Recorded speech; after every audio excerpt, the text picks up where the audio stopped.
దయచేసి మీరు అటు ఇటు చూడకండి, లేకపోతే చాలా మనకు ఇంపార్టెంట్ అయిన విషయాలు మిస్ అవుతారు. అర్థమైందా? లాస్ట్ టైము మనం మాట్లాడుకున్న విషయాలు ఇష్టాలు అంటే ఏంటో తెలుసుకున్నాం. మనిషికి ఇష్టాలు ఉంటాయి, కానీ ఆ ఇష్టాలు మనిషికి తేడా ఉంటుంది. తర్వాత ఆ మనిషి లోపల ఇష్టాలు కూడా ఒక రీతిలో ఉండవు. ఇవాళ ఇష్టాలు రేపు ఉండవు. తర్వాత దుఃఖం అంటే ఏంటిదో తెలుసుకున్నాం. తర్వాత దుఃఖం వద్దు అనే నిర్ణయానికి కూడా వచ్చినాం. అవునా కాదా? ఇప్పుడు గుర్తు తెచ్చుకోండి, నేను గుర్తు చేస్తూ ఉంటే దుఃఖం వద్దు అనేటువంటి నిర్ణయానికి కూడా మనం వచ్చినాం. సుఖం గురించి తెలుసుకున్నాం. సుఖం కూడా సుఖంగా ఉండటం లేదు, సుఖం కూడా అంతిమంగా దుఃఖంగా మారుతుందన్న విషయాన్ని గ్రహించినాం. ఈ ప్రపంచంలో సుఖ వస్తువు అంటూ ఏదీ లేదు. మీరు వెనకాలండి, పండి మీరు వెనకాలండి, పండి పిల్లలు ప్రశాంత్ వాళ్ళని వెనకాల కూర్చోండి. ఈ ప్రపంచంలో సుఖ వస్తువు, నేను అటు చూస్తానమ్మా, మీరెందుకు, మీరు నన్నే చూడండి. ఈ ప్రపంచంలో సుఖ వస్తువు అంటూ ఏదీ లేదు. బాగా గుర్తుపెట్టుకోవాల్సిన విషయం. అంటే సుఖ వస్తువు అంటే అది సుఖాన్ని కలిగించే వస్తువు అంటూ ఈ ప్రపంచంలో ఏదీ లేదు. ఒకవేళ సుఖ వస్తువు అనేది కనుక ఉన్నట్టయితే ఆ సుఖ వస్తువును పొందిన వాళ్ళందరూ కూడా సుఖంగా ఉంటారు. ఏది ఉన్నా కానీ మనం సుఖ కారణం కోసం వెతుకుతూ ఉంటాం. ఇగో ఈ కారణం దొరికితే నేను సుఖంగా ఉంటా. మన వెతుకులాట అంతా కూడా సుఖ కారణం కోసమే. సుఖ వస్తువు అనేది లేదు ప్రపంచంలో. ఈ విషయం కూడా మనం గ్రహించినాం. మనిషి అసంతృప్తితో ఉన్నాడని గ్రహించినాం. మనిషి వెతుకులాటంతా కూడా తృప్తి కోసమే అని తెలుసుకున్నాం. తర్వాత అత్యంత ఇష్టమైన వ్యక్తి ఎవరు అనేది కూడా మనం ప్రశ్నించుకున్నాం. అత్యంత ఇష్టమైన వ్యక్తి ఎవరు అంటే ఏం సమాధానం ఇచ్చుకున్నాం? ఎవరికి వాళ్ళే. నాకు నేనే, మీకు మీరే. నాకు నేను తప్ప నాకు ఇష్టమైన వాళ్ళు, అత్యంత ఇష్టమైన వాళ్ళు వేరే వ్యక్తి లేనే లేడు. ఇది సత్యము. దీన్ని గ్రహించండి. మనం పైకి అంటాం నా భార్య అంటే చాలా ఇష్టమండి, నా పిల్ల, ఇవన్నీ ఒట్టి మాటలే, అది నిజంగా కావు. సో తనకు తానే అత్యంత ఇష్టమని తెలుసుకున్నాం. మనిషి ఇవన్నీ తెలుసుకున్నాక మనకేమర్థమైంది? మనకేం కావాలనుకున్నాం? శాంతి కావాలనుకున్నాం. తర్వాత తృప్తి కావాలనుకున్నాం. ఆ తృప్తి కూడా ఎట్లా ఉండాలని కోరుకున్నాం? మనం నిత్యతృప్తి అనుకున్నాం. నిత్యతృప్తికి ఒక డెఫినేషన్ ఇచ్చుకున్నాం. నిత్యతృప్తి అంటే ఏంటిది? దానికి 3 గుణాలు ఉన్నాయి. ఒకటి సదా, అంటే ఎప్పుడు ఉండాలి. సర్వత్రా, అన్ని వేళల్లో ఉండాలి. తర్వాత ఏ కారణం లేకుండా ఉండాలి. అప్పుడు అది నిత్యతృప్తి. తర్వాత నిత్యతృప్తి లభించినా కానీ నువ్వు అసంతృప్తి లేకుండా ఉంటావా అన్న ప్రశ్న కూడా మనం వేసుకున్నాం. కష్టమే సార్ అని మనం జవాబు ఇచ్చుకున్నాం. ఎందుకు? నేను ఎప్పుడూ ఉండాలి, నాకు అన్నీ తెలవాలి, నేను ఎప్పుడూ ఆనందంగా ఉండాలి. నేను ఎప్పుడూ ఉండాలనేది చిత్. నాకు అన్నీ తెలవాలనేది చిత్తాసత్తా. ముందు మీరు ఈ పదాలను పట్టుకోవాలి. అందుకే మీరు అటు ఇటు చూడొద్దని చెప్పేది. ఉండటం అనేది సత్తు, జ్ఞానం అనేది చిత్తు, ఆనందం అనేది ఆనందం. ఆ తర్వాత మనకు లీలగా అర్థమైంది ఏంటంటే నా స్వరూపము సచ్చిత్ ఆనందము, నేను సచ్చిదానంద స్వరూపం అనేది అర్థమైంది. అంతవరకు వచ్చిన తర్వాత నిత్యతృప్తి కలగాలంటే దేనివల్ల కలుగుతుంది? అనిత్యమైన వస్తువు వల్ల నిత్యమైనది ఎప్పుడు దొరకదు. అనిత్యము, అశాశ్వతమైన వస్తువు వల్ల నిత్యమైనది ఏది దొరకదు. ఇది మనకు అర్థమైంది. మరి నిత్య వస్తువు ఏంటిది? నిత్య వస్తువు మరేదో కాదు, ఆత్మ అనేది తెలుసుకున్నాం. బాగానే ఉంది. నిత్య వస్తువు అనేది ఆత్మ అని తెలుసుకున్నాం. మరి ఆత్మ అనేది నాకు అవగాహనకు రావటం లేదు కదా. ఎంతోమంది మహాత్ములు చెప్తా ఉన్నారు, ఎంతోమంది గురువులు చెప్తా ఉన్నారు, ఎన్నో వింటా ఉన్నాం. కానీ ఆత్మ అనేది నాకు ఎందుకు అవగాహన రావటం లేదు అన్న ప్రశ్న కూడా మనం వేసుకున్నాం. దీనికి ఆ రోజు మనం తెలుసుకున్నది ఏంటంటే 3 అడ్డంకులు ఉన్నాయని తెలుసుకున్నాం. ఎన్ని? గట్టిగా అనాలి అందరూ. ఏమైంది? 3 ఏంటి అడ్డంకులు? వాటినే దోషాలు అంటాం. 3 దోషాలు ఏంటి? ఒకటి ఆవరణ దోషము, అనండి నాతో పాటు. రెండవది మల దోషము, మూడవది విక్షేప దోషము. ఈ 3 దోషాల వల్ల నువ్వు ఆత్మవు అన్న అవగాహన నీకు కలగటం లేదు. ఈ 3 దోషాలు ఏంటి? ఆవరణ దోషము, మల దోషము, విక్షేప దోషము. ఈ 3 దోషాల వల్ల నేను ఆత్మను అన్నటువంటి అవగాహన నాకు కలగటం లేదు. సో ఈ 3 దోషాలను తొలగించుకుంటే నేను ఆత్మను అన్న అవగాహన నాకు కలుగుతుంది. మరి ఈ 3 దోషాలను తొలగించుకునే విధానం ఏంటిదో ఈరోజు తెలుసుకుందాం. మీరు ఓపికతో ఉండాలి, శ్రద్ధతో ఉండాలి. ఆకలి అయితే అది లేచిపోతామంటే ఊరదు. ఓకేనా?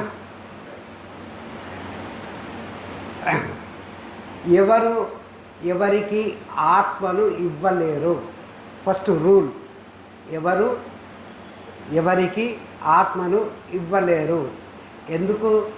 నువ్వు ఆల్రెడీ ఆత్మవు కాబట్టి. నువ్వు ఆల్రెడీ ఆత్మవు అయినాక ఇంకోళ్ళు ఎవరో వచ్చి నేను నీకు ఆత్మను ఇవ్వగలుగుతారా? కాబట్టి నువ్వే ఆత్మవు కనుక నీకు ఆత్మను ఎవరు ఇవ్వలేరు. ఏమైనా ఇచ్చేది ఉంటే ఒకటి, నువ్వు ఆత్మవు అని నీకు తెలియజేయగలుగుతారు తప్ప నీకు ఆత్మ అంటూ ఎవరు ఇవ్వరు. ఓకేనా? ఏమి ఇవ్వగలుగుతారు వాళ్ళు? నువ్వు ఆత్మవని తెలియజేసేటువంటి జ్ఞానాన్ని ఇవ్వగలుగుతారు. ఓకేనా? నువ్వు మెడలో గొలుసు ఉంది, నేను అటు ఇటు ఊపిన, గొలుసు వెనకాల పడింది, నేను గొలుసు లేదు అని వెతుకుతా ఉన్నా. తెలిసినోడు ఏమంటాడు? భీమన్న నీ మెడలో గొలుసు వెనకాల పడ్డది, వెనకాల చూసుకో అన్నాడు. అప్పుడు వెనకాల చూసుకోగానే గొలుసు అనేది తెలిసింది నాకు. అట్లాగే నువ్వు ఆత్మవన్న విషయాన్ని తెలియజేయటానికి గురువు అంటోడు ఉపయోగపడతాడు. కానీ ఎవరికి ఆత్మని ఇవ్వలేరు. ఇది అర్థమైందా? పొరపాటున కనుక 10,000 కట్టండి, నేను నీకు ఆత్మని ఇస్తా అంటే లైన్ కట్టకండి. ఓకేనా? సో ఈ దోషాలు తొలగించుకునేటి ఏదో తెలుసుకుందాం. ఓకేనా ఫ్రెండ్స్? ఫస్ట్ దోషం ఏంటిది? గట్టిగా నల్లమ్మా. ఆవరణ దోషం. ఆవరణం అంటే ఏంటిది? ఆవరణం అంటే కప్పబడ్డది అని అర్థం. ఆవరణం అంటే కప్పబడ్డది అని అర్థం. ఈ ఆవరణం గురించి కృష్ణ భగవానుడు భగవద్గీతల 5వ అధ్యాయంలో 15వ శ్లోకంలో చెప్తాడు. ఏం చెప్తాడు? నా దత్తే కస్యచిత్ పాపం నైచైవ సుకృతం విభు అజ్ఞానేన ఆవృతం జ్ఞానం తేన ముహ్యంతి జంతవః. దీని అర్థం ఏంటంటే పరమేశ్వరుడు ఎవరి పాపాలని కానీ పుణ్యాన్ని కానీ స్వీకరించడు. పరమేశ్వరుడు ఎవరి పాపాలను కానీ పుణ్యాలు కానీ స్వీకరించడు. అయితే జ్ఞానము అజ్ఞానం చేత కప్పబడి ఉండటం చేత జంతవః అంటే అవివేకులైన మనుషులు మోహాన్ని పొందుతున్నారు. ఇది ఈ శ్లోకం యొక్క అర్థం. ఈ శ్లోకంలో ఇంపార్టెంట్ విషయం ఏంటంటే జ్ఞానము అజ్ఞానం చేత కప్పబడి ఉన్నది అనేది దీంట్లో ఉన్నది. అజ్ఞానేన ఆవృతం జ్ఞానం అని. జ్ఞానం అంటే ఏంటిది? గట్టిగా చెప్పండి అమ్మా. జ్ఞానం అంటే ఇక్కడ జ్ఞానం అజ్ఞానం చేత కప్పబడ్డదంటే ఇక్కడ జ్ఞానం అంటే ఆత్మ కాదు. అది బాగా గుర్తుపెట్టుకోండి. ఇక్కడే చాలామంది పొరపాటు పడ్డది. భగవద్గీతను అర్థం చేసుకోవడం లోపల పొరపాటు ఎక్కడ అవుద్దంటే ఇక్కడే అవుతుంది. ఆత్మ అనేది జ్ఞానము. ఆత్మ అనేది అజ్ఞానం చేత ఎప్పుడు కప్పబడి ఉండదు. ఆత్మ అనేది దేనితోనూ కప్పబడి ఉండదు. అది స్వయం ప్రకాశం. ఇప్పుడు సూర్యుడు ప్రకాశిస్తున్నాడు రాబోయ్, మేఘం అడ్డం వచ్చింది. మేఘం అడ్డం వచ్చినప్పుడు మనకు సూర్యుడు కనబడతాడా? మేఘం అంటోడు సూర్యుని కప్పిండా? సూర్యుని కప్పేంత మేఘం ఉందా? సూర్యుని కప్పగలిగేంత మేఘం ఉందా? మరి మేఘం దేన్ని కప్పింది? నా దృష్టిని కప్పింది. సూర్యుని కప్పలే, నా దృష్టిని కప్పింది. కాబట్టి సూర్యుడు అనేటోడు నాకు కనబడట్లేదు. అట్లాగే సూర్యుడనే ఆత్మను అజ్ఞానం అనేది కప్పదు. అజ్ఞానం అనేది నా దృష్టిని కప్పింది. కాబట్టి సూర్యుడనే ఆత్మ నాకు తెలియటం లేదు. ఈ మేఘం అనేది అడ్డం ఉన్నది అనేది నాకు ఎలా తెలుస్తుంది?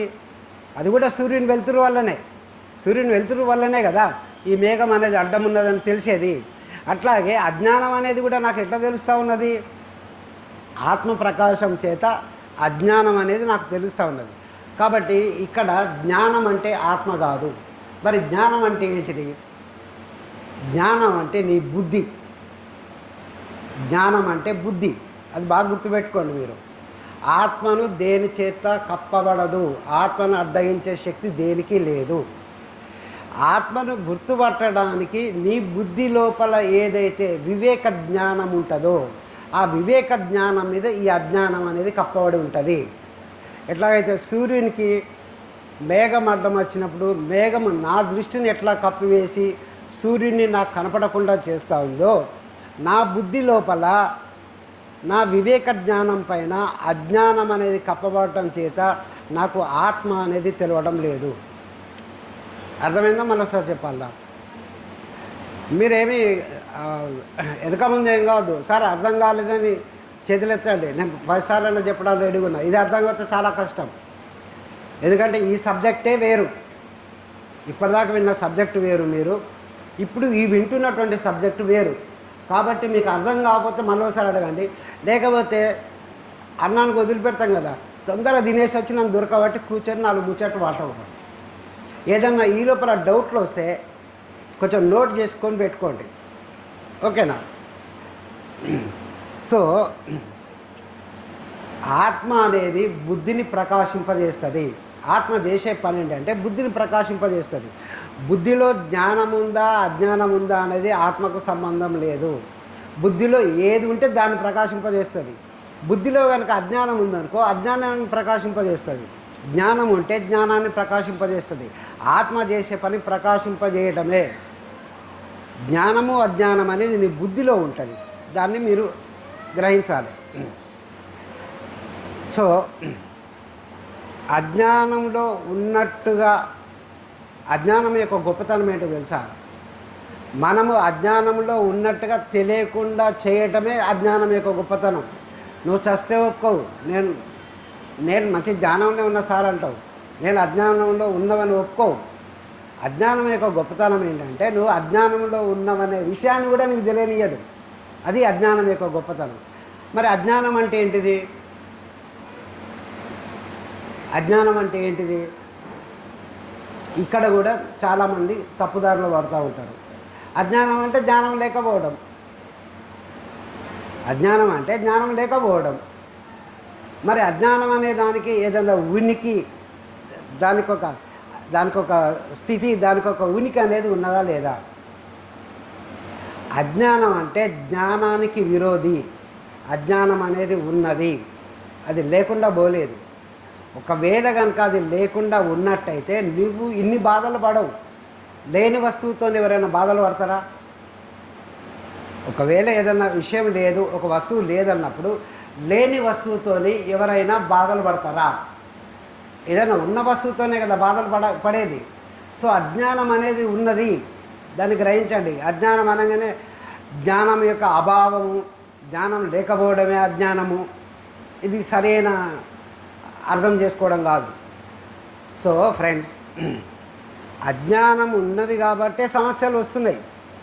సో అజ్ఞానాన్ని ఎలా తొలుగుతుంది? అజ్ఞానం అనేది మన వివేక జ్ఞానాన్ని కప్పివేసింది. వివేక జ్ఞానాన్ని కప్పివేయడం వలన మన లోపల ఉన్నటువంటి అజ్ఞానం అనేది ప్రకాశింపబడటం లేదు. మనకు ఈ జ్ఞానం అనేది ప్రకాశింపబడాలంటే ఈ ఆవరణ దోషమైన ఈ అజ్ఞానాన్ని తొలగించాలి. ఇది ఎవరు చేస్తారు? ఎవరు తొలగించాలి? గట్టిగా ఎవరికి వాళ్ళైతే నువ్వు ఎప్పుడో తొలగించుకుంటావు కదమ్మా. ధ్యానం చేయటం వల్ల తొలగించుకుంటే ఇప్పుడు నువ్వు ఎన్ని రోజులు ధ్యానం చేయబట్టే? 15 సంవత్సరాలు. మరి 15 సంవత్సరాల నుంచి ఎంత తొలగించుకున్నావు? బాధపడద్దు, నేను కఠినంగా మాట్లాడతా. ఎందుకంటే సత్యం అనేది కఠినంగానే ఉంటుంది. కఠినంగా చెప్తేనే మీకు అర్థమవుతుంది, లేదా అర్థం కాదు. ఇది ధ్యానం వల్ల తొలిగేది కాదు, ఇది దేనివల్ల తొలిగేది కాదు. ఒక్క గురువు బోధిస్తే తప్ప నీ మెడలో బంగారు గొలుసు పడ్డది నీకే తెలియట్లేదా? నా మెడలో పడ్డ గొలుసు వెనకాల పడ్డదని నాకు తెలియక నేను వెతుక్కుంటా ఉన్నా. అది ఎవరు చెప్పాలి? అరే గొలుసు వెనుకకు పడ్డదని తెలిసినోడు వచ్చి నాకు చెప్పాలి. ఆ తెలిసిన వాడే గురువు. ఆవరణ దోషం అనేది గురువు బోధ వల్ల దొరుకుతుంది, గుర్తుపెట్టుకోండి. మరి గురువు ఎప్పుడొచ్చి బోధిస్తాడు అమ్మా? శిశువు తయారుగా ఉండటం అంటే ఏంటిది? అవన్నీ అవన్నీ కాకమ్మ కబుర్లు, అవన్నీ కాకమ్మ కబుర్లు పక్కా పెట్టు. అవన్నీ మీరు విన్నాయి, అవి విన్నాయి.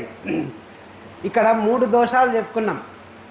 ఫస్ట్ దోషం ఆవరణ దోషం. రెండవ దోషం ఏంటిది? మల దోషం. పోయినసారి ఒక మిత్రుడు అడిగాడు, సార్ మలం అంటే కడుపులో అది కాదు. మలం అంటే అశుద్ధి. మలము అంటే మన మనస్సులో ఉన్నటువంటి ఇంప్యూరిటీ, అశుద్ధి.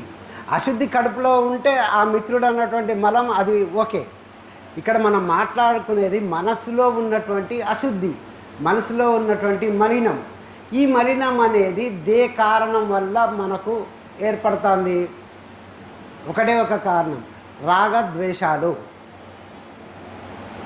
రాగద్వేషాలు రాగద్వేషాలు అంటే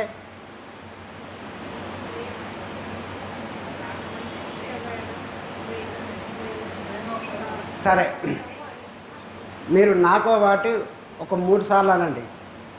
రాగద్వేషాలు అంటే ఇష్ట అయిష్టాలు. రాగద్వేషాలు అంటే ఇష్ట అయిష్టాలంటే లాభ నష్టాలు. ఇష్ట ఇష్టాలు ఏంటి అవి? నీకు లాభమైతే ఇష్టం, నష్టమైతే మరి లాభ నష్టాలు అంటే ఏంది? నాకు సుఖం కలిగించేది లాభం, నాకు దుఃఖం కలిగించేది నష్టం. కాబట్టి ఈ పాయింట్ను మీరు బాగా గుర్తుపెట్టుకుంటేనే, లేకపోతే రాగద్వేషాలు అనగానే కన్ఫ్యూజ్ అయిపోతారు. రాగద్వేషాలు అంటే ఏదో ఉండే బీవన్ ఏదో చెప్పిండు, తలకాయలు పోక్కుంటారు. రాగద్వేషాలు అంటే ఇష్ట అయిష్టాలు. అరండి, ఇష్ట అయిష్టాలు అంటే లాభ నష్టాలు, లాభ నష్టాలు అంటే సుఖ దుఃఖాలు. ఈ 4 పదాలు ఒకటే అర్థం. రాగద్వేషాలన్నా, ఇష్ట ఇష్టాలన్నా, లాభ నష్టాలన్నా, సుఖ దుఃఖాలన్నా ఒకటే అర్థం. అర్థమైందమ్మా? సో రాగద్వేషాలు అనగానే ఇప్పుడు కన్ఫ్యూజ్ కాదు కదా. రాగద్వేషాలు అనగానే ఓహో ఇష్ట ఇష్టాలు, సుఖ దుఃఖాలు, లాభ నష్టాలు వెంటనే మీ మైండ్లో గుర్తుకు రావాలి. ఓకేనా? అర్థమైందా? ఈ మలదోషానికి కారణము రాగద్వేషాలు అంటే ఇష్ట ఇష్టాలు, లాభ నష్టాలు, సుఖ దుఃఖాలు. దీంతోపాటు ఇంకోటి తోడవుతుంది, అహంకార మమకారాలు. అహంకార మమకారాలు ఇవన్నీ మలదోషానికి కారణం. ఓకేనా? రాగము అంటే ఇష్టం అనేది ఒక అతి, అయిష్టం అనేది ఇంకొక అతి. రాగం అనేది ఒక అతి, ద్వేషం అనేది ఇంకో అతి. ఎప్పుడు కూడా మనసు అయితే ఈ రాగం వైపన్నా పోతుంది, ఇష్టం వైపన్నా పోతుంది, లేదా అయిష్టం వైపన్నా పోతుంది. అర్థమైందా? నాకు స్వీట్ అంటే ఇష్టం అనుకో, నా మనసు స్వీట్ వైపు తిరుగుతూ ఉంటుంది, స్వీట్ వైపే పోతూ ఉంటుంది. ఏ డాక్టరు స్వీట్ తినద్దు భయ్ అని చెప్పింది అనుకో, అప్పుడు స్వీట్ అంటే నాకేమవుతుంది? అయిష్టం అవుతుంది. అప్పుడు ఏం చేస్తుంది? స్వీట్ చూడంగానే మనసు అయిష్టం వైపు పోతూ ఉంటుంది. అయితే ఇష్టం అన్నా లేదా అయిష్టం అన్నా, కానీ మధ్యలో మటుకి మనసు ఉండదు. ఈ మధ్యలో ఉండడాన్నే ద్వంద్వాతీతము అంటారు. ఇది ద్వంద్వం. ద్వంద్వం అంటే ఏంటిది? ఫస్ట్ దాన్ని అర్థం చేసుకోవాలి. ద్వంద్వము అంటే 2 పరస్పర విరుద్ధ జంట విషయాలే, 2 పరస్పర విరుద్ధ జంట విషయాలే ద్వంద్వం. సుఖం అనేది ఒక విషయం, దానికి విరుద్ధంగా ఉన్నటువంటి విషయం ఏంటిది? దుఃఖం. సో దుఃఖం అనేది ఒక విషయం, సుఖం అనేది ఒక విషయం. ఈ 2 విషయాలు కూడా ఒకే దానికి సంబంధించినవి, ఇవి జంటే. సో పరస్పర విరుద్ధంగా ఉన్నటువంటి జంట విషయాలే ద్వంద్వము. ఈ ద్వంద్వంలో మనసు ఎప్పుడు కూడా ఏటో ఒక వైపు పోతుంది, అది మధ్యలో ఉండదు. మధ్యలో ఉంచడాన్ని ద్వంద్వాతీతము. దీన్నే బుద్ధుడు మధ్య మార్గము అంటాడు. ఎప్పుడైతే నువ్వు ద్వంద్వాతీతములు ఉంటావో ఆ ద్వంద్వాన్ని దాటినోని అవుతావు. ఓకేనా? మరి ఈ రాగద్వేషాలు పోవాలంటే ఎట్లా పోతాయి? రాగద్వేషాలు పోవాలంటే మన లోపల చిత్తశుద్ధి అనేది కలగాలి. చిత్త మామూలుగా అంటే ఆ హిందూ సాంప్రదాయం లోపల దీన్ని చిత్తశుద్ధి అంటారు.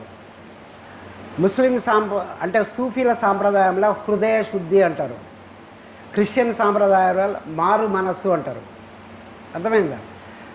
చిత్తశుద్ధి కలిగితేనే రాగద్వేషాలు పోతాయి. చిత్తశుద్ధి దేనివల్ల కలుగుతుంది? చిత్తశుద్ధి అనేది నిష్కామ కర్మయోగం వల్లనే కలుగుతుంది. నిష్కామ కర్మయోగం వల్ల చిత్తశుద్ధి పొందితే చిత్తశుద్ధి వల్ల రాగద్వేషాలు అనేటివి తొలగిపోతాయి. రాగద్వేషాలు తొలగిపోయినప్పుడు మలదోషం అనేది తొలగిపోతుంది. మరి మలదోషం చేసే పని ఏంటిది? ఈ రాగద్వేషాలు చేసే పని ఏంటిది? మన మనసును చంచలంగా ఉంచుతుంది. మన మనసును అటు ఇటు కదులుస్తూ ఉంటుంది. మనసును ఒక దగ్గర ఉండనియదు. అయితే ఇటు లేదా అటు, లేదా అటు లేదా ఇటు, చంచలం. ఈ చంచల స్థితిలో ఉన్నటువంటి వాడు గురువు చెప్పేదాన్ని అందుకోగలుగుతాడా? ఇప్పుడు మీ మనసు చంచలంగా ఉందనుకో, నేను ఇక్కడ మాట్లాడేది మాట్లాడుతూనే ఉంటా, మీ మనసు గ్రహిస్తుందా? గ్రహించగలుగుతుందా? సో మనసు చంచలత్వానికి కారణము ఇష్టాలు, లాభ నష్టాలు, సుఖ దుఃఖాలు. వాటిని తొలగించుకోవడానికి నిష్కామ కర్మయోగము. ఇది ఈ సుఖ దుఃఖాలు, రాగద్వేషాలు ఇవన్నీ ఎక్కడ కలుగుతున్నాయి? మనకి మన లోపల కలుగుతున్నాయా? ప్రపంచ విషయాల పట్ల కలుగుతున్నాయా? నీకు ఇది ఇష్టమో అది ఇష్టం అయిష్టం అనేది దేన్ని చూసి అంటున్నావు? నువ్వు ప్రపంచం లోపల విషయాలను చూసి అంటున్నావు. కాబట్టి రాగద్వేషాలు తొలగించుకోవడం అనేటువంటి నిష్కామ కర్మయోగ సాధన ఏదైతుందో అది బహిర్ముఖ సాధన. దాన్ని ఏమంటారు? గట్టిగానండమ్మా, గట్టిగానాలే, ఓకేనా?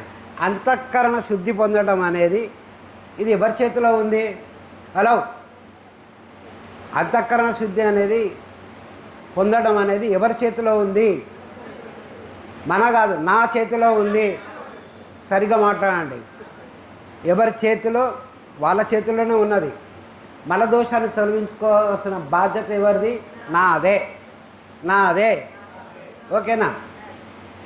ఇది రెండవ దోషం. మూడవ దోషం ఏంటిది? విక్షేప దోషము. ఎప్పుడైతే మనసు చంచలమయ్యి ఉంటుందో రాగద్వేషాల వల్ల మనసు స్థిరంగా ఉండదు. మనసు కదులుతూ ఉంటుంది, స్థిరంగా ఉండదు. అది నిశ్చలంగా ఉండదు, ఏకాగ్రతతోని ఉండదు. అది విక్షేప దోషం. విక్షేప దోషం అంటే ఏంటిది? ఏకాగ్రత అనేది ఉండదు, మనసుకు ఏకాగ్రత అనేది ఉండదు, నిశ్చలత్వం అనేది ఉండదు. అప్పుడు ఎవరైనా నీకు ఏదైనా విషయం చెప్తా ఉంటే నీ మనసు ఏకాగ్రంగా లేకపోతే దాన్ని నువ్వు అందుకోలేవు. ఓకేనా? గురువు అంటాడు మనకు బోధించేటప్పుడు మన మనసు ఏకాగ్రంగా ఉండాలి, చిత్తం కదలకుండా ఉండాలి. ఓకేనా ఫ్రెండ్స్? సో విక్షేప దోషం అనేది మనసు నిశ్చలంగా ఉంచుకోవడం అనేది అది ఎవరి చేతిలో పని? అది కూడా నా చేతిలో పనే. రాగద్వేషాలు తొలగించుకోవడం అంటే మల దోషం తొలగించుకోవడం అనేది నా చేతిలో పనే. విక్షేప దోషం అంటే మనసు నిశ్చలంగా ఏకాగ్రంగా ఉంచుకోవాల్సిన బాధ్యత కూడా నాదే. ఈ రెండు దోషాలు తొలగించుకోవాల్సింది నాదే. ఈ రెండు దోషాలు తొలగించుకున్నప్పుడే ఆ గురువు అంటే ఆయన వచ్చి నువ్వు ఇది అని నీకు చెప్తాడు. అప్పుడు ఓహో నేను అదా అనేది నీకు అర్థమవుతుంది, లేదా అప్పటిదాకా అర్థం కాదు. ఓకేనా? మరి ఈ విక్షేప దోషం, ఏకాగ్రత, ఈ నిశ్చల స్థితి కలగాలంటే దానికి మార్గం ఏంటిది? రాగద్వేషాలు తొలగించుకోవడానికి నిష్కామ కర్మయోగం అని తెలుసుకున్నాం. మరి ఈ చిత్త ఏకాగ్రత కలగటానికి దానికి ఏ మార్గము? గట్టిగా, దానికి ఒకటే ఒక మార్గం, ఇంకా వేరే మార్గాలు లేవు. ధ్యానం ఒకటే మార్గం. అర్థమైందా? ఇప్పుడు మీకు ధ్యానం యొక్క గొప్పతనం ఏందో మీకు తెలుస్తుంది. ఇప్పుడు ధ్యానం ఎందుకు? ఏదో ఆయన ఓకే దాకా కూర్చుందాం, మన పని అయితే మనం చేద్దాం, మన మనసులో సినిమాలు అయితే మనం పెట్టుకొని చూసుకుందాం, వాళ్ళు ఓకే అన్నాక అప్పుడు మనం లేద్దాం. అబ్బా గంట సేపు ధ్యానం చేసినాం అందాం. ఈ బంద్ చేయదు, ఇది కాదు ధ్యానం అంటే. ఓకేనా? సో విక్షేప దోషం అనేది దాన్ని తొలగించుకోవడానికి ధ్యానము. రాగద్వేషాలను తొలగించుకోవడానికి నిష్కామ కర్మయోగ సాధన అనేది బహిర్ముఖ సాధన. విక్షేప దోషాన్ని తొలగించుకున్నటువంటి ధ్యానము అంతర్ముఖ సాధన. అర్థమైందా? ఇది అంతర్ముఖ సాధన. దీన్ని నీకు నువ్వే చేసుకోవాలి. ఓకేనమ్మా? సో ఈ అంతర్ముఖ సాధన బహిర్ముఖ సాధన కలిగి నువ్వు ఎప్పుడైతే అరుగును అవుతావో గురువు నిన్నే వెతుక్కుంటా వచ్చి నీకు ఏది అందించాలనో అదే అందిస్తాడు. ఓకేనా? అర్థమైందా? ఇప్పుడు ఏ దోషాలు తొలగించుకోవాలో మనం? ఆవరణ దోషం నీ చేతిలో లేని పని, దాన్ని వదిలిపెట్టు. ఆవరణ దోషం అనేది మన చేతిలో లేదు. 2 దోషాలు తొలగించుకొని రెడీగా ఉండాలి. మల దోషం తొలగించుకోవడానికి మార్గం ఏంటిది? ఓకే. విక్షేప దోషాన్ని తొలగించుకోవడానికి మార్గము ధ్యాన మార్గం. ఓకేనా? చిన్న సౌండ్ వస్తే మనం ముఖం అటు ఎందుకు తిప్పుతాం రా తల్లి? ఇదే చిత్త ఏకాగ్రత లేకపోవడం అనేది. నేను 15 సంవత్సరాల నుంచి ధ్యానం చేస్తున్నా అంటే మిమ్మల్ని కించపరచాలని కాదు, మీరు అర్థం చేసుకోవాలి. ఎక్కడ పోతుంది అసలు, ఎక్కడ పోతుంది, ఏం చేస్తున్నాము అనేది మీకు తెలవాలి. కనీసం ఇప్పటికైనా మారండి మీరు. ఓకేనా? సరే భయ్ సార్, నేను ధ్యానం చేస్తా, నిష్కామ కర్మయోగ సాధన చేస్తా, ఇవి 2 చేస్తా. ఓకేనా? నిష్కామ కర్మయోగ సాధన చేస్తా, ధ్యాన సాధన చేస్తా. సరిపోతుందా? ఇవి 2 సాధనలు చేస్తే సరిపోతాయా? ఇవి 2 సాధనలు మొత్తం సాధన 100% అనుకుంటే ఈ 2 సాధనలు కలిపి 50%. ఏది? ధ్యాన సాధన నిష్కామ కర్మయోగ సాధన కలిపి 50%. మరి మిగతా 50% ఎవరు? మీకు ఈ విషయం ఎవరు చెప్పారు? మిగతా 50% సమస్తము నీకు సహకరించాలి, లేకపోతే నువ్వు ఏం చేయలేవు. ఫస్ట్ గుర్తుపెట్టుకోండి, సమస్తము మనకు సహకరించాలి. సమస్తము అంటే చిన్న చీమ కూడా కాదు, బ్యాక్టీరియా కూడా కాదు, దానికంటే సూక్ష్మమైన వైరస్ నుంచి మొదలుపెట్టి ఈ మహా ఆకాశం వరకు నీకు సహకరించాలి. సహకరించకపోతే నువ్వు సాధించలేవు. ఓకేనా? బుద్ధుడు జ్ఞానోదయం పొందిన మరుక్షణమే భూమి మీద సాష్టాంగ దండ ప్రణామం చేస్తాడు. అది చదివిలా బుద్ధుని చరిత్రలా? ఎందుకు భూమి మీద పడుకొని సాష్టాంగ దండ ప్రణామం చేస్తాడు? ఆయన సమస్తానికి కృతజ్ఞత తెలుపుతాడు. మీ సమస్తము మీరు సహకరించడం వల్ల నేను జ్ఞానోదయం పొందిన అని ఆ సమస్తానికి కృతజ్ఞత తెలుపుతాడు. ఒక బుద్ధుడే కాదు, జ్ఞానోదయం పొందిన ప్రతి ఒక్కరూ కూడా ఈ సమస్తానికి కృతజ్ఞత తెలిపిన వారే. రకరకాలుగా ఒకళ్ళేమో కన్నీళ్ళు ధారాపాతంగా కన్నీళ్ళు గారుస్తూ ఆ విధంగా సమస్తానికి కృతజ్ఞత తెలిపారు. కొంతమంది పూర్తి మౌనంలోకి వెళ్ళిపోయి సమస్తానికి కృతజ్ఞత తెలిపారు. ఓకేనా? 50% మనం చేసేటువంటి ధ్యాన సాధన కానీ నిష్కామ కర్మయోగ. మిగతా 50% ఎవరు ఇవ్వాలనుకున్నాం? సమస్తం ఇవ్వాలి. మరి సమస్తాన్ని అడిగినాం అనుకో, భయ్ నాకు సాయం చేయమని, అప్పుడు సమస్తం ఏమంటుంది తెలుసా? నువ్వు ఏం చేస్తున్నావని నేను సాయం చేయాలంటది. నువ్వు ఏం చేస్తున్నావని నీకు సాయం చేయాలని అడుగుతుంది. మరి అడిగినప్పుడు మరి మనం రెడీగా ఉండాలి సమాధానం చెప్పడానికి. సమస్తము నిన్ను అడిగేది ఒకటే అడుగుతుంది, నువ్వు ధర్మయుతంగా జీవిస్తున్నావా? ఫస్ట్ క్వశ్చన్ నిన్ను అడిగేది, నువ్వు ధర్మయుతంగా జీవిస్తున్నావా? రెండో క్వశ్చన్, నువ్వు శీలవంతంగా జీవిస్తున్నావా? ఇవి 2 అడుగుతుంది. నాకు సమస్తము సహకరించాలంటే 2 కండిషన్లు, నేను ధర్మయుతంగా జీవించాలి, రెండవది శీలవంతంగా జీవించాలి. అప్పుడే నువ్వు అడిగినా అడగకపోయినా సమస్తము నీకు సహకరిస్తుంది. ప్లస్ నీ ధ్యాన సాధన, నీ నిష్కామ కర్మయోగ సాధనతో టోటల్ 100% సాధన అవుతుంది. ఓకేనా? అర్థమైందా? మరి ధర్మయుతంగా జీవించడం అంటే ఏంటిది? ఈ ధర్మం గురించి ఎక్కడ చెప్పిండు? ధర్మం అంటే ఏమిటి? ధర్మం అనేది షడ్దర్శనాలు అనేది ఎప్పుడైనా విన్నారా మీరు? వినకపోతే పర్లేదు. 6 దర్శన సిద్ధాంతాలు ఉన్నాయి. 6 దర్శన సిద్ధాంతాల్లో సాంఖ్య సిద్ధాంతం అని కపిల మహాముని, ఓకేనా, యోగము అనేది పతంజలి మహాముని, న్యాయం అనేది గౌతముడు, వైశేషికం అనేది కనాదుడు, మీమాంస అనేది జైవిని, వేదాంతం లేదా ఉత్తర మీమాంస అనేది బాదరాయణుడు. ఇవి 6 దర్శనాలు తత్వశాస్త్రానికి పునాది, అవి ఫౌండేషన్, ఓకేనా.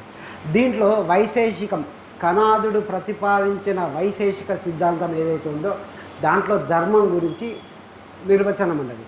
ధర్మం అంటే ఏంటిది? యథోభ్యుదయ, ఇది పత్రిజీ గారు కూడా చాలాసార్లు చెప్పింది. యథోభ్యుదయ నిశ్రేయ ససిద్ధి సధర్మ అంటే నీవు చేసేది నీకు ఇహంగా అంటే ఈ లోకంలో నీకు అభ్యుదయాన్ని కలిగించాలి, పరంగా నీకు శ్రేయస్సును కలిగించాలి, అంటే నీకు మోక్షాన్ని కలిగించాలి. అట్లాగే నీ చుట్టుపక్కల వారికి కూడా అభ్యుదయాన్ని కలిగించాలి. ఈ లోకంలో నీకు అభ్యుదయాన్ని కలిగించాలి, నీ చుట్టుపక్కల వాళ్ళకు అభ్యుదయం కలిగించాలి. అదే ప్లస్ నీకు పరలోకంలో నీకు మోక్షాన్ని అనేది కలిగించాలి. ఏదైతే కలిగిస్తుందో దాన్ని ఏమంటారు? దాన్ని ఏమంటారు? వెనకాల వాళ్ళు మీరు కోఆపరేట్ చేయరా? వెనకాల కూర్చున్న మాస్టర్స్ మీరు కూడా పంచుకోండి. ధర్మం అంటారు. ధర్మం అంటే ఏంది? నీకు మేలు కలగాలి, నీ చుట్టుపక్కల వాళ్ళకు మేలు కలగాలి, నీకు శ్రేయస్సు కలగాలి. ఇది ధర్మం అంటే. ధర్మం అంటే ధరించడము అని అర్థం. ధర్మం అంటే ధరించడం అని అర్థం. ధరించడం అంటే ఏంది? పట్టుకోవడం. ధరించడం అంటే పట్టుకోవడం, పట్టుకునే మార్గం. దేన్ని పట్టుకోవాలి? దేన్ని పట్టుకోవాలి అంటే గమ్యాన్ని. గమ్యం అంటే సత్యం. సత్యాన్ని పట్టుకోవాలి. ఎందుకు? సత్యమే దైవం కనుక. దైవం అంటే మరేదో కాదు, సత్యమే దైవం. సో సత్యాన్ని పట్టుకోవాలి. ఇక్కడ సత్యం అంటే ఏంటిది? సత్యం అంటే ఏంది? కాకికి పళ్ళు లేవు, కుక్కతో ఒక వంకర, నక్కతో ఒక బాగా జుగులు ఉంటుంది, అవి కావు సత్యాలు. అవి సత్యాలే, కాదనటం లేదు. కానీ ఇక్కడ కావాల్సింది ఏ సత్యం కావాలి? ఈ లౌకిక సత్యాలు కాదు. మనకు కావాల్సింది నువ్వు ఎవరు, నీ స్వరూపం ఏమిటి, నీ స్వభావం ఏమిటి అని తెలిపేటువంటిదే సత్యం. ఆ సత్యాన్ని పట్టుకోవడమే ధర్మాన్ని పట్టుకోవడం అనేది. ఓకేనా? ధర్మం అంటే ఏంది? ఫస్ట్ది ఇది గుర్తుపెట్టుకోవాలి. ఇది గుర్తుపెట్టుకుంటే కానీ మనం ధర్మాన్ని ఆచరించం. ధర్మాన్ని ఆచరిస్తే కానీ మనకు సమస్తము సహకరించదు. ఓకేనమ్మా? సమస్తము సహకరించడం అనేది మీకు అర్థమై ఉంటుంది. కూర్చోగానే ఎక్కడో చీమ వాకినట్టు, దోమ గుట్టినట్టు ఇవన్నీ ఎందుకు జరుగుతూ ఉంటాయి? సో అవన్నీ జరగకుండా సమస్తం అనేది మనం కాపాడాలంటే మనం ధర్మయుతంగా జీవించాలి. ధర్మయుతంగా అంటే నాకు మేలు కలగాలి, నా చుట్టుపక్కల వాళ్ళకి మేలు కావాలి, ప్లస్ నాకు మోక్షం అనేది కలగాలి. అది ధర్మం. అట్లా కలిగేటువంటి ఏ పని చేసినా ఆ పని అనేది ధర్మయుతం. ఓకేనా? ధర్మస్య నిర్వేజత అంటే అహంకార మమకారాలు లేకుండా, గర్వం లేకుండా నిశ్చల వ్యవహారంలో ఉండటం ధర్మానికి. ఇవన్నీ కూడా ఏవి చేస్తే ధర్మం అనేది. అహంకార మమకారాలు అంటే తెలుసు మనకు కొద్ది గొప్ప, ఎందుకంటే రోజు వాటిల్లోనే ఉంటున్నాం కాబట్టి. గర్వం లేకుండా అంటే కూడా తెలుసు. మరి నిశ్చల వ్యవహారం అంటే, ఈ నిశ్చల వ్యవహారం అనేది తెలవాలి మనకి. నిశ్చల వ్యవహారం అని అంటే ఒక వ్యవహారంలో ఎటువంటి పక్షపాత ధోరణి లేకుండా, లాభ నష్టాల లెక్కలు వేయకుండా, ఈ పని వల్ల నాకు నా తోటి వాళ్లకు ప్రయోజనం అన్న దృక్పథంతో చేసేదే నిశ్చల కార్యము. నిశ్చల కార్యం అంటే ఏంది? ఎట్లాంటి పక్షపాతం లేకుండా ఉండాలి. గమ్మత్తేంటో తెలుసా? మీ ఇద్దరికి గొడవైంది, మీ ఇద్దరు గొడవై నా దగ్గరకు వచ్చిందనుకో, మీ ఇద్దరి విషయం లోపల నేను పక్షపాతం లేకుండా వ్యవహరించగలుగుతా కావచ్చు. అదే నీకు నాకు గొడవైందనుకో, నీకు నాకు గొడవలో కూడా నేను పక్షపాతం లేకుండా వ్యవహరించగలగాలి. అది ధర్మం అంటే. అర్థమైందా? మంది పంచాయతీలలో మనం పెద్ద మనిషి అది చేయగలుగుతాం. కానీ నాకు నీకు పంచాయతీ అయినప్పుడు కూడా నువ్వు పక్షపాతం లేకుండా ఉండగలగాలి. అదే ధర్మం. అర్థమైందా? ఈ సృష్టి అనేటువంటి యజ్ఞచక్రం అనేది తిరుగుతూ ఉన్నది. ఈ సృష్టి లోపల ఋతువులు ఒకదాని తర్వాత ఒకటి వస్తున్నాయి. కాలాలు, వర్షాకాలం, ఎండాకాలం ఒకదాని తర్వాత ఒకటి వస్తున్నాయి. ప్రతిదీ కూడా ఈ సృష్టి లోపల ఒక ధర్మాన్ని అనుసరించే నడుస్తున్నాయి. భూమికి ఏ ధర్మం ఉంది? భూమికి ఉన్న ధర్మం పేరు భూమి ఆకర్షణ శక్తి. ఆ భూమి ఆకర్షణ శక్తి అనేది లేకపోతే ఎవ్వరు కూడా ఈ భూమి మీద బ్రతకలేరు. ఓకేనా? అట్లాగే నీరు ఏర్పడడానికి వాయువుల ధర్మం కారణం. హైడ్రోజన్, ఆక్సిజన్ యొక్క వాటి ధర్మం వల్లనే మనకు నీరు అనేది ఏర్పడుతుంది. ఆ నీరు ఏర్పడడం వల్లనే మనం జీవించగలుగుతున్నాం. ధర్మం అనేది ప్రతి చోట ఉన్నది. నీకు అర్థమైనా అర్థం కాకపోయినా ధర్మం అనేది ఉన్నది. నాలాంటి వాడు ఒకసారి ఎండలో నడుచుకుంటూ బాగా అలసిపోయి ఏదైనా చెట్టు కింద పడుకుందామని పెద్ద చెట్టు చూసుకున్నాడు. పెద్ద మర్రి చెట్టు, రావి చెట్టు కనిపించింది. రావి చెట్టు మీద పై టవల్ తీసిండు, పరిచిండు, పడుకున్నాడు. పడుకొని పైకి చూశాడు. పెద్ద రావి చెట్టు. దానికి ఉన్న కాయలు ఎంత ఉంటాయి? కాయలు ఏ సైజులు ఉంటాయి? గింత ఉంటాయి. ఇంత పెద్ద చెట్టుకు గింత చిన్న కాయ. మా ఇంట్లో గుమ్మడి తీగ ఉన్నది. ఆ తీగ ఉంటుంది, గింత ఉంటుంది సన్నగా. దానికి ఇంతింతో గుమ్మడికాయలు. ఏవో సృష్టి ఏవో దేవునికి కొంచెం ఐడియా కూడా లేదు అనుకొని పడుకొని లేచిన తర్వాత మొత్తం చూసుకుంటే ఒళ్ళంతా ఏం పడ్డాయి? రావికాయలు పడ్డాయి. అప్పుడు వీనికి బుద్ధి వచ్చింది, ఇవే కనుక గుమ్మడికాయలు అయితే. సో ఎక్కడ ఏది ఏ విధంగా ఎలా ఉండాలో అలాగే ఉంది, అలాగే ఉంటుంది, అలాగే జరుగుతుంది. ఇది రూల్. ఇది మార్చడం ఎవరి తరం కాదు. ఇది జగచ్చక్రం. ఈ జగచ్చక్రం వెనకాల ధర్మం అనేది ఉన్నది. ఒక నియతి, ఒక క్రమము, ఒక ఆర్డర్ అనేది ఉన్నది. ధర్మం ఎక్కడైతే ఉందో అక్కడ ధర్మ రూపంలో దైవం అనేది ఉంది. చేయవలసింది చేస్తే అది యజ్ఞ జీవనం అవుతుంది. చేయకూడని చేస్తే అది అధర్మం. అధర్మమే పాపం. మనిషి యొక్క బాధలన్నిటికీ కారణం ఎక్కడో మనిషి ఈ ధర్మాన్ని తప్పిండు కాబట్టే మనిషికి బాధలు, కష్టాలు, దుఃఖాలు. గుర్తుంచుకోవాలి, ఏది ధర్మము ఏది అధర్మం అనేది మనకు ఎట్లా తెలుస్తుంది? సింపుల్ గీటు రాయి, బంగారాన్ని గీసే రాయి లెక్క ఏది ధర్మము ఏది అధర్మం అనేది దానికి ఒక రాయి. ఏది చేస్తే నీ మనసు ఘర్షణకు, అశాంతికి దారి తీయకుండా ఉంటుందో అది ధర్మం. ఏది చేస్తే నీ మనసు గిల్టీ ఫీల్ కాకుండా, అశాంతి ఫీల్ కాకుండా, ఘర్షణ లేకుండా ఉంటుందో అది ధర్మం. ఒకవేళ ఘర్షణకు లోనైందనుకో, ఇదేదో అధర్మమైన పనే చేసిన కాబట్టి దాన్ని ఇంకొకసారి చేయకుండా ఉండాలి. ఓకేనా? రాగద్వేషాలు లేనివాడే ధర్మబద్ధంగా జీవించగలుగుతాడు. ఎందుకు? రాగద్వేషాలు అనేటివి పక్క స్వార్థం. నా లాభము, నా నష్టము, నా సుఖము, నా దుఃఖము, ఇంతే కదా. ఎప్పుడైతే నా లెక్కలు నాకున్నప్పుడు, నా లెక్కలు నాకుంటాయి, నా గణితం నాకుంటుంది, నా గణిత ప్రకారం, నా లెక్కల ప్రకారం నేను జీవించేటప్పుడు నేను ధర్మబద్ధంగా జీవించడం అనేది ఇంపాసిబుల్, అసాధ్యం. సో రాగద్వేషాలు ఎప్పుడైతే నువ్వు మలదోషంలో రాగద్వేషాలు ఎప్పుడైతే పోగొట్టుకోగలుగుతావో నువ్వు ధర్మబద్ధంగా జీవించగలుగుతావు. ఇవన్నీ ఒకదానికొకటి లింకులు ఉంటాయి రవై.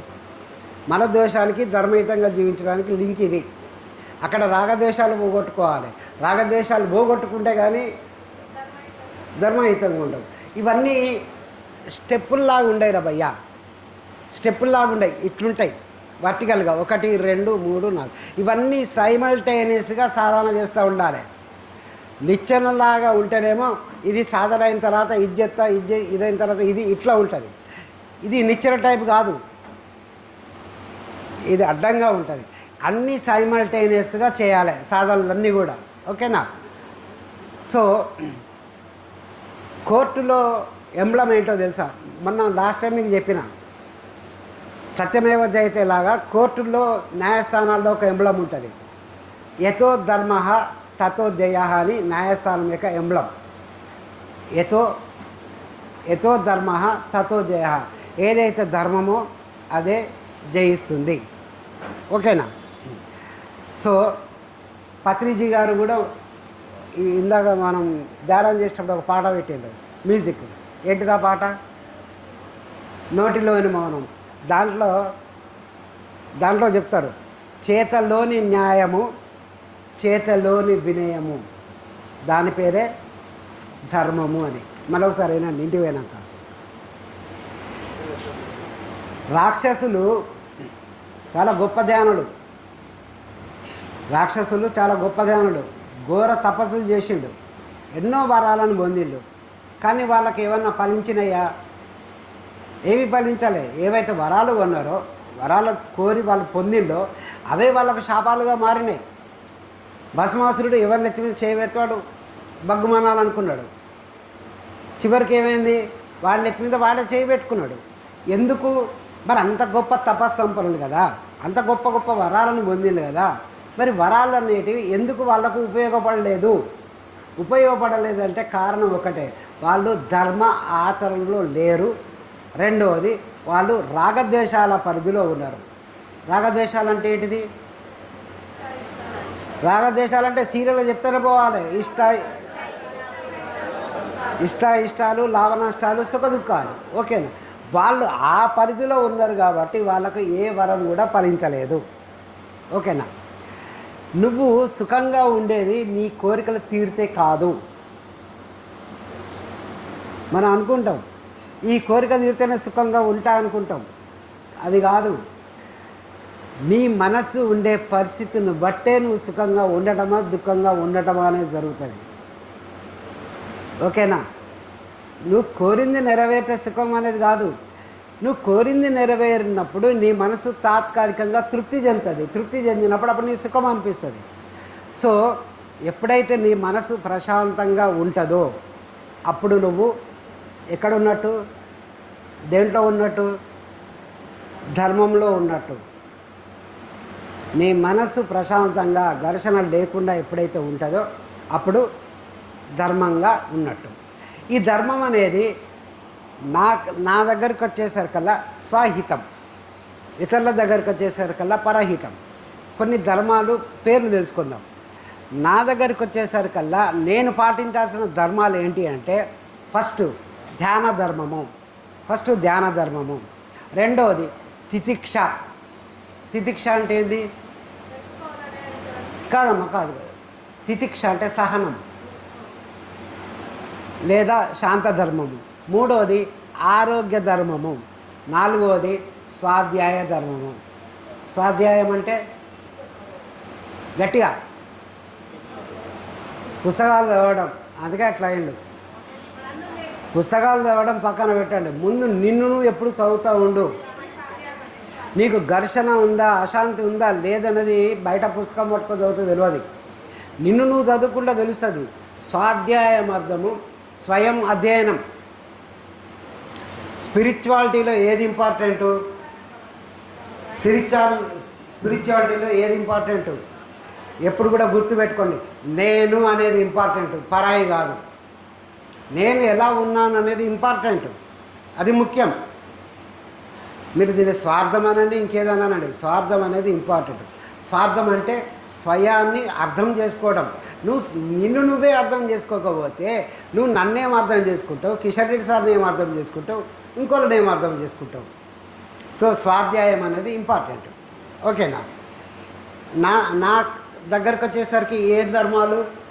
ధ్యాన ధర్మం ఒకటి, తితిక్ష ధర్మం ఒకటి, ఆరోగ్య ధర్మం ఒకటి, స్వాధ్యాయ ధర్మం ఒకటి. పరులతో ఉన్నప్పుడు నేను ఏ ధర్మాలు పాటించాలి? పరులతో ఉన్నప్పుడు అహింసా ధర్మం, ప్రకృతి ధర్మం అంటే మినరల్ కింగ్డమ్, ప్లాంట్ కింగ్డమ్ పట్ల నేను వ్యవహరించేటువంటి తీరు. అహింసా ధర్మం, ప్రకృతి ధర్మం, సాటి జీవుల పట్ల కరుణా ధర్మం, మిత్రత్వ ధర్మం, శాంత ధర్మం, వినయ ధర్మం, దాన ధర్మం. ఈ ధర్మాలు నేను ఇతరులతో సంబంధ బాంధవ్యాలు నెరిపేటప్పుడు, అంటే వాళ్ళతో ఇచ్చిపుచ్చుకోవడాలు జరిగేటప్పుడు ఈ ధర్మాలను నేను పాటించాలి. సరే సార్, మరి ధర్మయుతంగా జీవిస్తాం, సంతోషం. ధర్మయుతంగా జీవిస్తే సమస్తము నాకు సహకరిస్తుంది, అది సంతోషమే. ఇంకా ఇది కాకుండా ఇంకేమైనా లాభాలు ఉన్నాయా? ధర్మయుతంగా జీవించేవాడికి ఇంకేమైనా లాభాలు కలుగుతాయా? వెనకాల ఉన్న వాళ్ళకు వినపడుతుందా? ఒకసారి చేతులెత్తండి, వెనకాల ఉన్న వాళ్ళు వినపడితే. ధర్మయుతంగా జీవించే వాళ్లకు అత్యంత లాభకరమైనది తెలుసా? అరిషడ్ వర్గాలు అంటే ఏంది చెప్పండి, సీరియల్. వీటిని ఏమంటాం? ఇవి ఎవరికి శత్రువులు? నాకంటే నీ ఆత్మకా, నీ మనసుకా? ఫస్ట్ ఆత్మక అన్నది ఎవరు? అమ్మా నీకు దండం.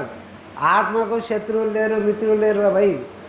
ఆత్మ యథాతథం, అది ఎట్లా ఉండాలో అట్లే ఉంటుంది. దానికి మిత్రులు శత్రువులు అంటూ లేరు. నీ మనసుకే ఉన్న రోగాలన్నీ కూడా మనసుకే ఉంటాయి. ఓకేనా? సో ఈ అరిషడ్ వర్గాలు అనేటివి కూడా ఇవి మనస్సు లోపల ఉండేటువంటి శత్రువులు. ఆత్మ లోపల ఏది ఉండదు. నీ జ్ఞానాన్ని కప్పేదే నీ బుద్ధిలో ఉందని చెప్పిన తర్వాత, బుద్ధిని కప్పేయడం ద్వారా నువ్వు అనుకుంటలేవని చెప్పిన తర్వాత ఆత్మలో ఏమీ ఉండవు. ఓకేనా? సో ఈ అరిషడ్ వర్గాలు అనేటివి కూడా మీకు తెలుసా, అవి కూడా ఒకానొక శక్తి రూపాలే. శక్తి అనేది న్యూట్రల్. శక్తి ఏంటిది? దాన్ని మీరు ఎలా ఉపయోగించుకుంటారు అనే దాన్ని బట్టి దాని ఉపయోగం మీకు అందుతుంది. శక్తి ఎప్పుడు కూడా అది తటస్థమే. దాన్ని నేను చెడుగా వాడుకుంటే నాకు చెడు ప్రయోజనం కలుగుతుంది, మంచిగా వాడుకుంటే నాకు మంచి ప్రయోజనం కలుగుతుంది. ఓకేనా ఫ్రెండ్స్? సో ఈ అరిషడ్ వర్గాలు అనేటివి మనం చెడు కొరకు వాడేటువంటి శక్తి కాబట్టి దానివల్ల పొందేటువంటి ప్రయోజనం కూడా మనకు చెడుగా కలుగుతుంది. ధర్మాచరణలో ఉన్నవాడు అర్థం చేసుకోగలుగుతాడు. మోహం అంటే ఏంటిది? మోహం అంటే నేను ఏదైతే కాదో దాన్ని నేను అనుకోవడమే మోహం. నేను ఈ దేహాన్ని కాదు, ఈ దేహాన్ని కాదని నాకు తెలుసు. దీనికో పెద్ద ఎవరో వచ్చి చెప్పాల్సిన అవసరం లేదు. ఈ దేహం కనుక నేను అయితే, నేను ఈ సెల్ ఫోనా? ఎందుకు సెల్ ఫోను నేను వేరుగా ఉంటేనే ఈ సెల్ ఫోన్ నేను చూడగలుగుతున్నా కదా. అట్లా ఈ దేహాన్ని నేను చూడగలుగుతున్నా అంటే దేహం నాకంటే వేరుగా ఉంటేనే కదా నేను చూడగలిగేది. అటువంటిప్పుడు దేహం వేరా కాదా? దీనికి ఎవడో వచ్చి చెప్పాల్సిన అవసరం లేదు. అర్థమైందా? సో నేను అనేది వేరే ఉంది. మరి దేహాన్ని చూసేటువంటి నేను అనేది ఉంటేనే నేను ఈ శరీరాన్ని చూడగలుగుతున్నా. మరి నేను ఎవరు? అది తెలియక ఈ దేహమే నేను అనుకుంటున్నా. తాను కాని దాన్ని తాను అనుకోవడం, తాను కాని దేహాన్ని తాను అనుకోవడం నేను నాది అనే అహంకార మమకార భావనను పెంపొందిస్తుంది. ఎప్పుడైతే ఈ దేహం నాది అనుకుంటానో అహంకారాన్ని మమకారాన్ని, నేను నాది అనేటువంటి బంధాన్ని పెంపొందిస్తుంది. స్వయాన్ని అంటే ఆత్మను అనేది మర్చిపోతుంది. మోహం వల్ల ఏం జరుగుద్ది? మోహం వల్ల, అహంకారం వల్ల మదం అనేది కలుగుతుంది. మోహం వల్ల నష్టం ఏంటిది? మదం కలుగుతుంది. మదం అంటే ఏంటిది? మదం అంటే ఆరగన్స్ అంటే గర్వం. మదం వల్ల నేను అన్న భావన కలుగుతుంది. నేనే, నాదే అనేది బలపడుతుంది. మదం నుండి అంటే గర్వం నుండే వ్యక్తిగత కోరికలు కలుగుతాయి. వ్యక్తిగత కోరికలు కలగటానికి నేనే, నాదే అన్న కారణం. సో మోహం నుంచి మదం కలుగుతుంది. మదం నుంచి కోరికలు అనేటివి కలుగుతాయి. కోరికలు లేదా కామం. కోరికలన్నా కామం అన్నా ఒకటే. ఓకేనా? ఈ కామం అంటే ఏంటిది? అవసరాలకు మించినటువంటి వ్యక్తిగత కోరికలు ఏవైతే ఉంటాయో దాన్ని కామము అంటారు. అవసరాలకు మించినటువంటి కోరికలు ఏవైతే ఉంటాయో వాటిని కామం అంటారు. మోహం వల్ల మదం కలుగుతుంది, మదం వల్ల కోరికలు కలుగుతాయి లేదా కామం కలుగుతుంది. కామం వల్ల లోభం కలుగుతుంది. ఏం కలుగుతుంది? లోభం అంటే ఏంటిది? లోభం అంటే పిసినార్తనం కాదు. అన్నీ నాకే కావాలి, అన్నీ నా పొజిషన్లోనే ఉండాలి అనే తత్వం ఏదైతే ఉంటుందో అది అది లోభతత్వం అంటారు. సో ఈ లోభతత్వంలో ఉన్నవాడు ఇది నాకు కావాలి, ఇది నేను పొందాలి, ఇది నా పొజిషన్లో ఉండాలి అని కోరుకుంటాడు. అని కనుక ఆ కోరిక తీరలేదనుకో, కోరిక తీరనప్పుడు ఏం జరుగుద్ది, ఏం కలుగుద్ది? క్రోధం వస్తుంది. మోహం వల్ల మదం, మదం వల్ల కోరికలు, కోరికల వల్ల లోభం, లోభం వల్ల క్రోధం, క్రోధం వల్ల ఏం కలుగుతుంది? క్రోధం వల్ల కలిగేది మాత్సర్యం. మాత్సర్యం అంటే అసూయ, ఈర్ష్య, ద్వేషాలు అంటే కలుగుతాయి. ఇవన్నీ సరికాని శక్తి ఉపయోగించే విధానం. వీటిని ధర్మాచరణలో కనుక ఉన్నట్టయితే వీటిని మనం సరి అయిన శక్తిగా, మనకు ప్రయోజనం చేకూరే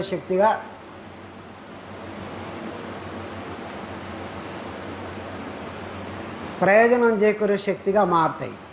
మోహం అనేది ఏ విధంగా మారుతుంది? మోహం అనేది వైరాగ్యంగా మారుతుంది.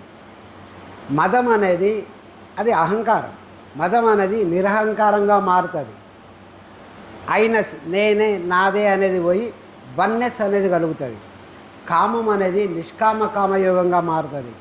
లోభం ఏంది, అన్నీ నాకే కావాలి అన్నటువంటి తత్వం నుంచి పంచడం అనేటువంటి తత్వం పెరుగుతుంది. క్రోధం నుంచి శాంతము, సహనము, ప్రేమ, కరుణ అనేటివి పెరుగుతాయి. మాత్సర్యం నుంచి ఈర్ష్య, అసూయ, ద్వేషాల నుంచి వినయం, ఇతరులను ప్రోత్సహించడం అనేది జరుగుతాయి. సో అరిషడ్ వర్గాలను ధర్మయుతంగా జీవించేవాడు ఈ 6 శత్రువులను తనకు అనుకూలంగా 6 మిత్రులుగా మార్చుకోగలుగుతాడు. అది ధర్మయుతంగా జీవించేవాని యొక్క లాభం. ఇప్పుడు కొద్ది గొప్ప అర్థమైందా? ధర్మయుతంగా జీవించడం అంటే నమ్మన్నా? ఒకసారి గట్టిగా సపోర్ట్ కొట్టుకో ప్లీజ్ అందరూ. లేదు, చప్పట్లు కొట్టుకోవడం ఎందుకో తెలుసా? అవేర్నెస్లో ఉండటానికి. మరీ గిల్లుకుంటే బాగోదు కాబట్టి చప్పట్లు కొట్టవద్దని. ఓకేనా?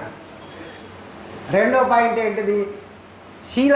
శీలవంతంగా జీవించడం అంటే ఇది. శీలం అనగానే చాలు ముఖమంతా ఇట్లా పెట్టేస్తారు. బీవన్ పిఎంసి ఛానల్లో ఇంటర్వ్యూ చేయడానికి ఒకసారి ప్రయత్నం చేస్తే ఆడ ఒక యాంకర్ అబ్బా, బీవన్ నువ్వు ఏదైనా చెప్పు ఓకే, కానీ శీలం అది చెప్పకు, శీలం అనేది చెప్పకు. శీలం అనగానే ఎందుకట్లా ఆలోచిస్తారో అర్థమే కాదు. శీలం అంటే సెక్సేనా? ఇంకేమీ లేదా? సెక్స్ కంటే గొప్ప విశేషమైనది, విశిష్టమైనదే శీలము. బుద్ధుడు తన మొత్తం అష్టాంగ యోగాన్ని 8 విషయాలను 3 భాగాలుగా విభజించి చెప్తాడు. ఫస్ట్ భాగం పేరు ప్రజ్ఞ. అంటే నేను కింది నుంచి వస్తున్నా. ప్రజ్ఞ అంటే ఏంటిది? Ultimate truth. ప్రజ్ఞ అంటే ఏంది? అంతిమ సత్యం ఏదైతే ఉందో అది అంతిమ సత్యం. ఈ ప్రజ్ఞ అనేది ఎక్కడ కలుగుద్దట? సమాధిలో కలుగుద్దంట. సమాధి అంటే ఏంది? గాఢమైనటువంటి ధ్యాన స్థితి. ప్రజ్ఞ అనేది ఎక్కడ కలుగుతుంది? మనకు గాఢమైన ధ్యాన స్థితి ఇంతవరకు తెలియపాయి. ఓకే, ఇప్పుడు తెలుసుకుంటాం, ఇప్పుడు మనం మొదలుతాం. ఇప్పుడు ఉన్నాడు కదా భీమాన్న. సో ప్రజ్ఞ అనేది సమాధిలో కలుగుతుంది. సమాధి అంటే గాఢమైనటువంటి ధ్యానస్థితి. మరి గాఢమైనటువంటి ధ్యానస్థితి కలగాలంటే దేనివల్ల కలుగుతుంది? శీలం వల్ల కలుగుతుంది. శీలం అనేది శరీరాన్ని, మనస్సును ధ్యానం గాఢ స్థితిలో ప్రవేశించడానికి ఫిట్గా, అనువుగా తయారు చేసి ఉంచుతుంది. అది శీలం. ఓకేనా? శీలం అనేది మన శరీరాన్ని, మనసును గాఢ ధ్యాన స్థితిలో ప్రవేశించడానికి ఫిట్గా, అనువుగా ఉంచుతుంది. అది శీలం. శీలంలో 3 అంశాలు ఉన్నాయి. శీలంలో ఎన్ని అంశాలు ఉన్నాయి? 3 అంశాలు ఉన్నాయి. ఒకటి, అసలు ఫస్ట్ శీలం అంటే మాటల ద్వారా, చేతల ద్వారా చెడు కలగనీయకుండా ఉండటం. మాటల ద్వారా కానీ, చేతల ద్వారా కానీ చెడు కలగనీయకుండా ఉంటాం. దీంట్లో 3 భాగాలు ఉన్నాయి. ఒకటి ఏంటిది? సమ్యక్ వాక్కు, సమ్యక్ వచనము. దీన్ని ఏమంటాం మనం? సరి అయిన వాక్కు. సరి అయిన వాక్కు అంటే ఏంది? ఇతరులను నొప్పించకుండా ఉన్నదాన్ని వక్రీకరించకుండా సత్యంగా మాట్లాడడం. ఎప్పుడన్నా మనం మాట్లాడినామా ఇట్లా? ఒకళ్ళని నొప్పియద్దు, ఉన్నదాన్ని వక్రీకరించద్దు, సత్యంగా మాట్లాడడం. ఎప్పుడైనా ఇట్లా మనం మాట్లాడినమా? జీవితాంతం ప్రయత్నమే, ఇంకెప్పుడు భయ్యా? సరే, ఓకే. మీకు ఒక ఉదాహరణ చెప్తే మీకు కొంచెం అర్థమవుతుంది.